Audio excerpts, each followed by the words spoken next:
안녕하십니까. 음국부의 목사입니다. 어제에 이어서 오늘은 십자가에 의한 구원과 또 그 구원이 어디까지 되어 있는지 그 구원의 한계에 대해서 생각을 해보도록 하겠습니다. 어제도 잠깐 말씀드렸지만은 이 땅에 구세주가 왜 와야 되느냐 하는 문제는, 이것은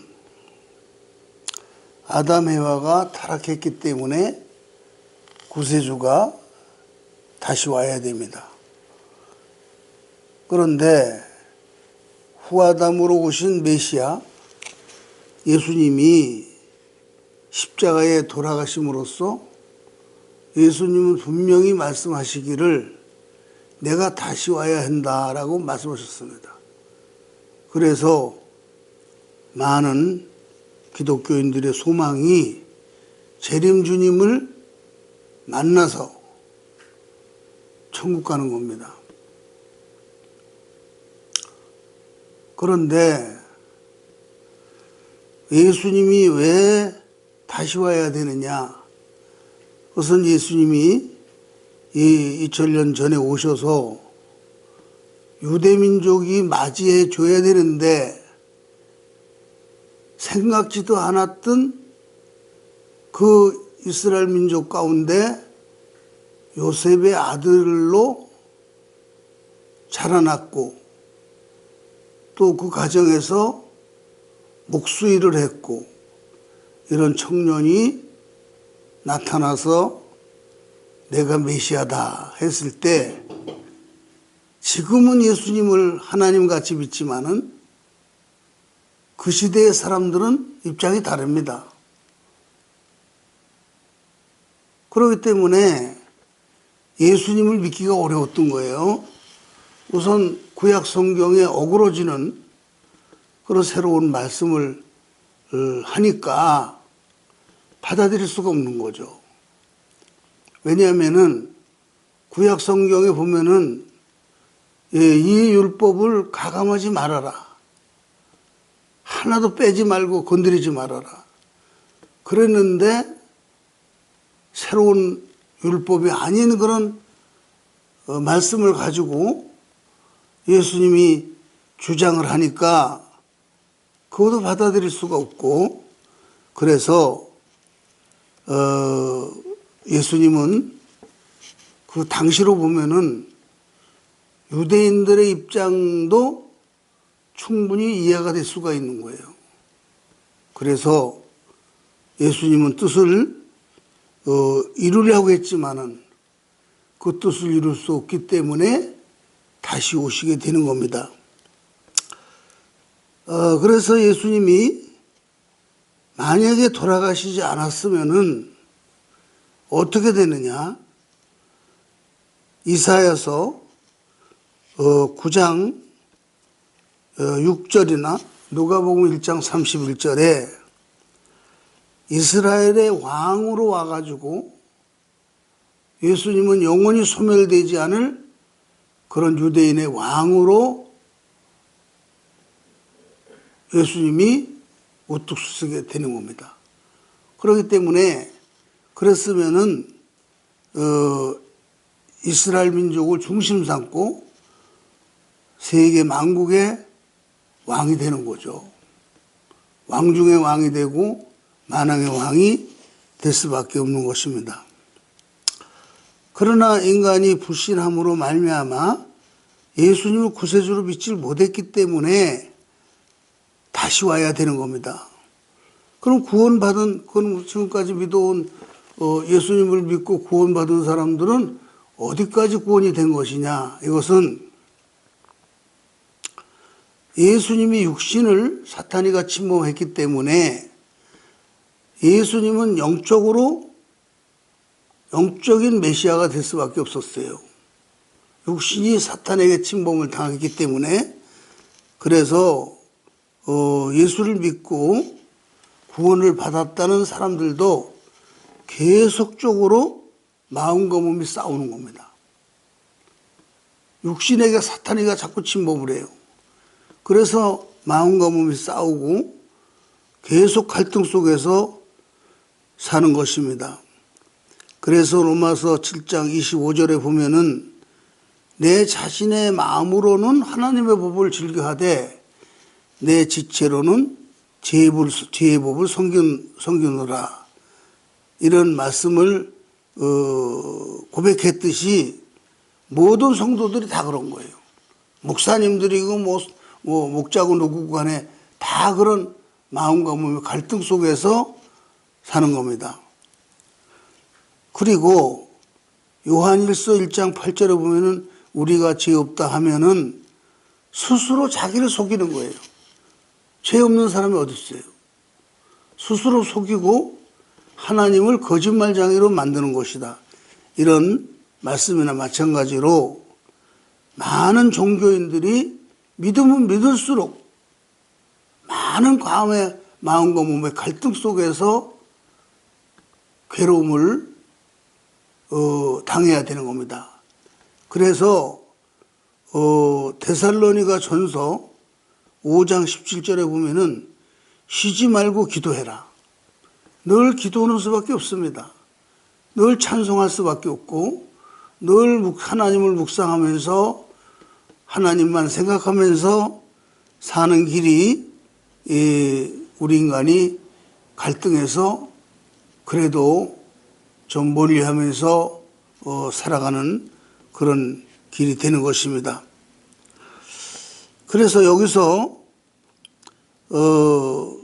결국은 인간이 아담 가정에서 아담 해와가 하나님 말씀대로 살았으면은 당연히 원죄가 없는 아담 해와가 됐죠. 그러면은 그의 아들 딸도 원죄가 없어요. 또 손주도 중손자도 수많이 번식되어질 그런 인간들은 모두가 다 죄가 없는 겁니다. 그러나 이 타락한 세상은 사탄이가 왕노릇하면서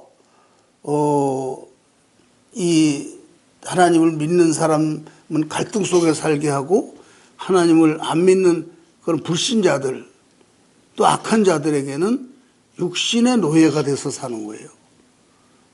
누가 폭력을 가했다 또는 누가 살인을 했다 도둑질했다 그것은 자기 양심이 시키는 게 아니에요.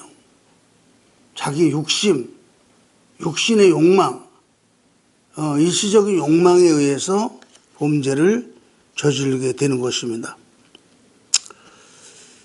그래서 원래는 예수님이 이 땅에 오실 때는 누가복음 1장 31절에 마리아에게 천사가 나타나서 마리아에게 한 말이 있죠. 장차 내가 잉태하여 아들을 낳을 텐데 그 이름을 이제 예수님이라고 하라고 했는데 그래서 여기서 이 유대인의 왕이 되어서 영영 세세토록 소멸되지 않을 왕국을 이루리라 이렇게 천사가 이제 계시를 내려줬어요. 그렇기 때문에 여기에서 예수님이 돌아가시지 않았으면은 그렇게 좋은 일이 있었을 텐데 유대 민족이 불신함으로 너무 잘 믿었기 때문에 불신한 거예요. 그런데 인자도 자기의 날에 그러하리라. 재림주님이 오실 때가 지금 때입니다. 그러면은 재림주님이 오시는 이때도 인자도 자기의 날에 그러하리라. 그는 그 세대에 버림받아야 하겠고 많은 고난을 받으리라. 재림주님이 오시면은 똑같은 얘기를 하겠어요? 하지 못한 말씀 하셔야 될 거 아니에요? 인류를 구원하려면은 좀 더 고차적인 말씀 하실 거 아니에요? 과학적으로, 논리적으로, 모든 면에 현대인들의 마음을 붙잡아 줄 수 있는 그런 말씀을 가지고 올 것이다 이거예요. 그러면은 수많은 기독교인들을 특히나 기독교 목회자들은 성경의 문자에만 딱 있기 때문에 거기서 조금만 어그러지면은 이건 이단자다. 경계해라. 막 이런 식으로 지금까지도 그래야 했고 앞으로도 그렇게 할 것입니다. 그렇기 때문에 정말 하나님을 잘 믿는 사람들은 하나님과 직통하고 하나님과 교통할 수 있는 그런 노력을 해야 됩니다. 그래야 하나님과 가까워질 수 있고 그런 신앙자는 재림 주님을 만날 수가 있습니다. 자, 그러면 여기에서 그러면은 십자가의 죽음이 결국은 예수님이 원치 않았고 하나님이 원치 않는 그런 죽음길을 가게 된 것인데, 그러면은 여기에서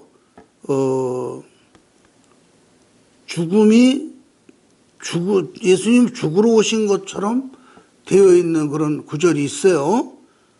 이것은 마태복음 16장 23절에 보면은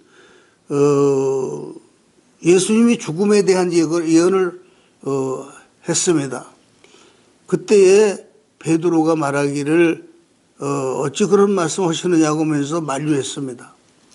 그때에 예수님께서 베드로를 향해서 사탄아 물러가라. 만류하는 예수님을 위해서 그런 얘기를 했는데 사탄이라고 그러는 거예요. 그러니까 결국은 예수님은 죽으러 온 것이다. 이렇게 해석할 수가 있죠.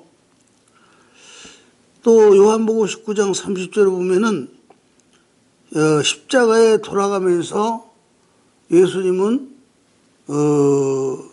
다 이뤘다. 다 이뤘다. 이런 말씀도 하셨습니다. 그러나 예수님의 그 심정과 뜻을 잘 알지 못했기 때문에 그런 해석이 나오는 것이지, 예수님이 정말 죽으러 오신 것이 사실이라면 기꺼이 죽음길을 당당히 가야지요. 응? 겟세마네 동산에서 이 죽음의 쓴 잔이 지나가게 해달라고 피 같은 눈물을 흘리면서 기도를 했겠습니까?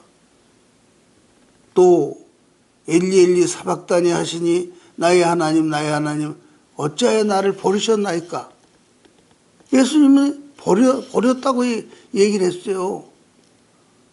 그는 하나님이 버린 건 아니지만은 어쨌든 하나님이 전지전능하시니까 막을 수는 있었을 수도 있는 겁니다.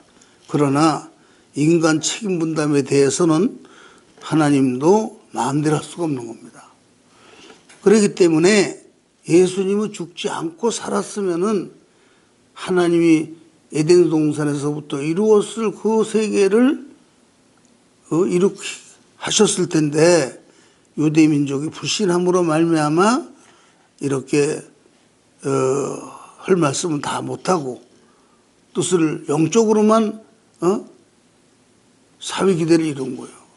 하나님 중심 삼고 영적인 영적인 아담 대신으로 영적인 성부, 성자, 성신, 그러죠? 그러면 하나님을 성부라 할 때 성자는 예수님인데 그 대상은 누구냐? 그건 성신이에요, 성신. 그렇기 때문에 바로 아담 대신으로 영적으로 아담 대신 오신 예수님이 영적으로 성신을 통해서 사위기대를 이룩함으로 말미암아 하나님의 예수님을 믿는 수많은 성도들도 결국은 영적 구원밖에는 안 되는 것입니다. 그래서 영적으로는 구원을 받았는데 육적인 구원이 안 됐기 때문에 마음과 몸이 싸우는 그런 현상이 벌어지게 된 것입니다. 그래서 우리는 예수님은 죽으러 온 분이 아닌데, 예수님 죽으러 온 분이 아닌데 유대민족이 불신으로 말미암아서 부득이 죽음길을 가시게 된 것이고, 영적으로나마 예수님은 죽음길을 사양치 않고 가심으로써 영적인 메시아의 자리에 서게 됐고, 영적인 해와나 마찬가지로 여성신이라고 그러죠. 성신을. 그래서 해와 대신으로 성신을 중심 삼고 삼위일체를 이룸으로써 여기에서 영적인 구원만 하게 되시고, 그래서 예수님이 다시 오셔야 되는 그런 다시 올 수밖에 없는 그런 입장이 된 것입니다. 그럼 여기서 우리가 성경에 보면은 말라기 4장 5절에 보면은 엘리야가 먼저 와야 한다라는 구절이 있습니다. 이 구절에 보면 엘리야는 누구냐? 엘리야는 예수님이 오시기 전에 900년 전 사람이에요. 900년 전. 그는 특별 선지자로 와가지고 큰 뜻을 사명을 가지고 왔지만은 그 사명을 다 하지 못하고 하늘로 승천했습니다. 하늘로 승천했는데 그 엘리야가 다시 와야 그 메시아가 온다고 그렇게 돼 있습니다. 그러니까 유대민족은 당연히 메시아를 기다리지만은 메시아가 오기 전에 900년 전에 죽은 엘리야가 온 다음에 메시아가 온다 그랬으니까 메시아 못지않게 기다리는 게 엘리야예요. 그렇지 않겠어요? 그렇기 때문에 여기에서 엘리야를 간절히 기다리고 있던 유대민족은 여기에서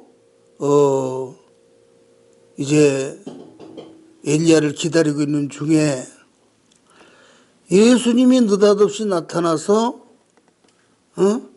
내가 메시아다 그런 말씀하셨습니다. 메시아라고 하니까 그러면은 엘리야는 어디 있느냐 이렇게 자연히 묻게 되지 않겠어요? 그렇기 때문에 오늘날 예수님이 하늘로 승천했기 때문에 오늘날 기독교인들이 하늘로 승천한 예수님이 하늘로 올라갔으니까 당연히 하늘에서 구름을 타고 내려올 것으로 지금 믿고 있잖아요. 그런데 여기에 보면은 예수님은 세례요한을 가리켜 가지고 세례요한은 예수님과 동시대에 태어난 사람입니다. 그런데 예수님보다 6개월 먼저 태어난 사람이 세례요한이고 그 세례요한의 아버지는 사가랴입니다. 사가랴. 그런데 이 예수님이 느닷없이 이 세례요한을 가리키면서 이 사람이 엘리야다 이렇게 말하니까 그 당연히 그러면은 먼저 오기로 되어 있는 엘리야는 어디 있느냐 이렇게 말할 수밖에 없었어요. 그러니까 마태복음 11장 14절에 보면은 예수님이 말씀하시기를 너희가 즐겨 받을진대 너희가 기다리는 바로 엘리야는 세례요한이다 이렇게 말했습니다. 그럼 이거는 엘리야는 900년 전 사람이고 세례요한은 조민이 다른 인격체입니다. 그런데 예수님은 그 엘리야가 바로 세례요한이다 이렇게 말하니까 이스라엘 민족들은 어리벙벙하죠. 그래서 이런 입장에 있었는데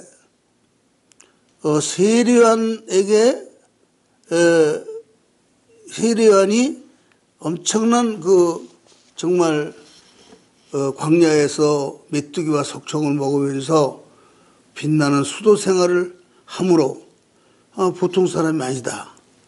당신이 혹시 메시아냐? 이렇게 물어본 일이 있어요. 그러니까 나는 메시아가 아니다.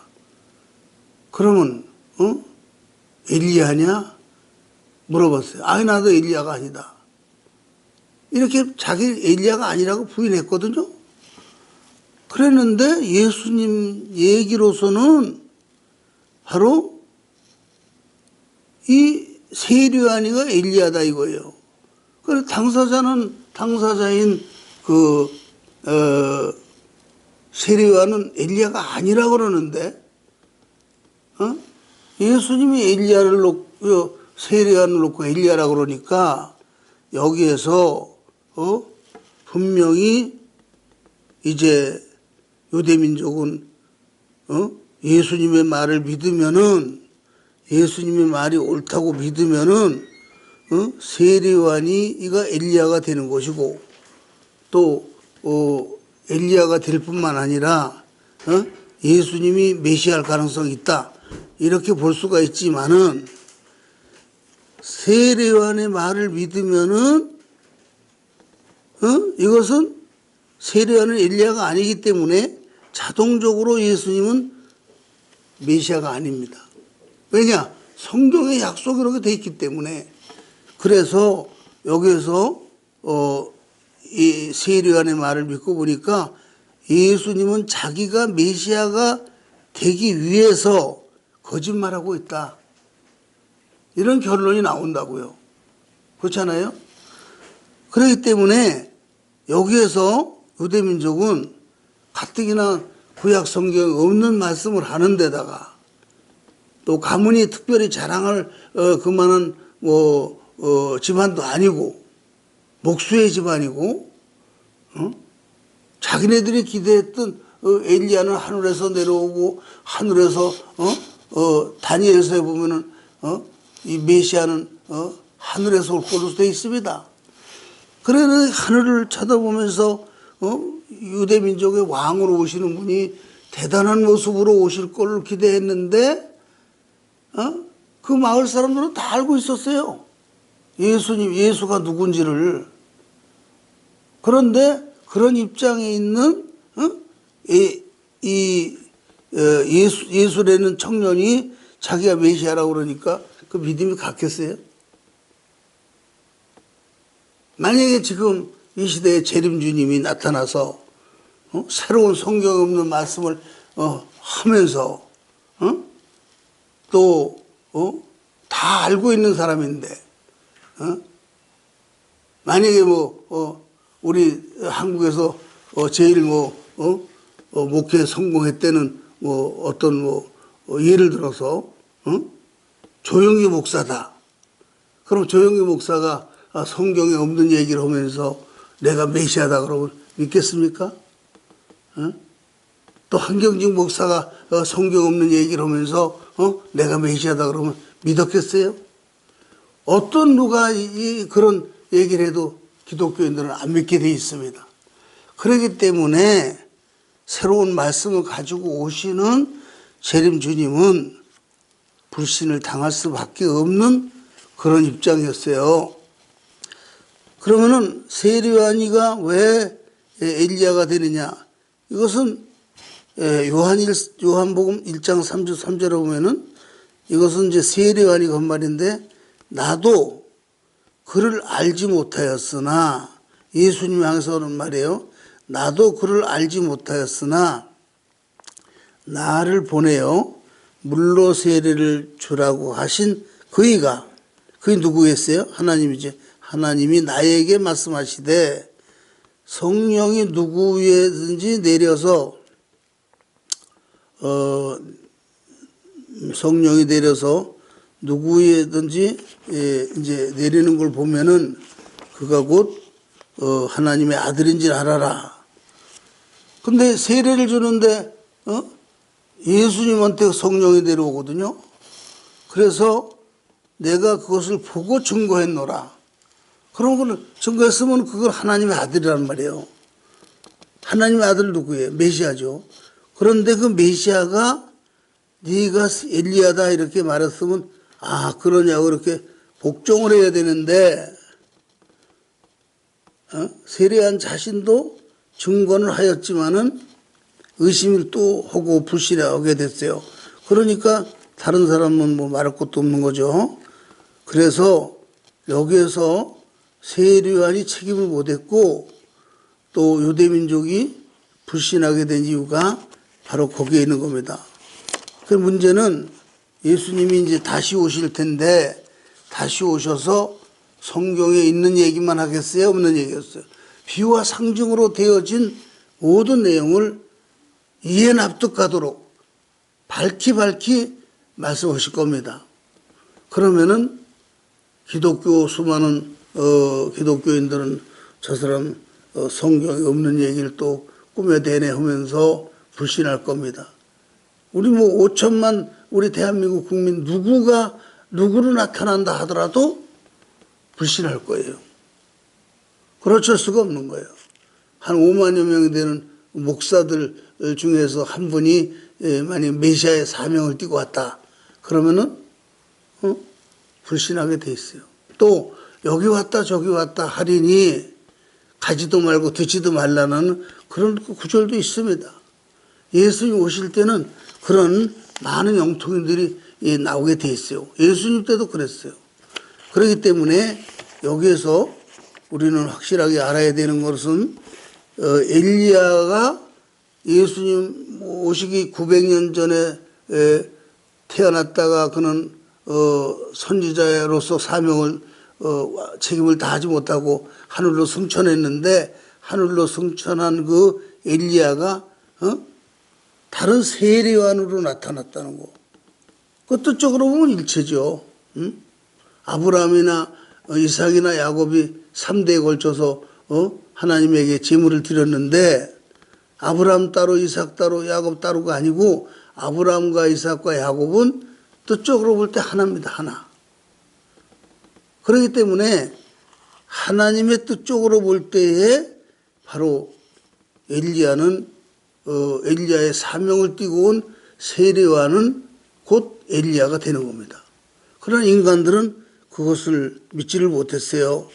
그래서 이제 재림주님이 이 땅에 오실 텐데 분명히 오셔서 새로운 말씀을 주실 건데 그 새로운 말씀을 받아들일 수 있는 기독교인들이 얼마나 되느냐 이걸 생각할 때에 재림하신 주님을 다 기다리고 있지만은 실제로 만날 사람은 생각보다 적다는 거죠. 하나님을 통해야 돼. 하나님과 교통을 해서 메시아가 올 때에 그를 알아보고 그 주시는 말씀을 믿어서 일체가 되어야 되는데 과연 그렇게 될 수 있을지 그것은 이제 더 두고 봐야 하는 것입니다. 오늘 여기까지 하겠습니다. 감사합니다.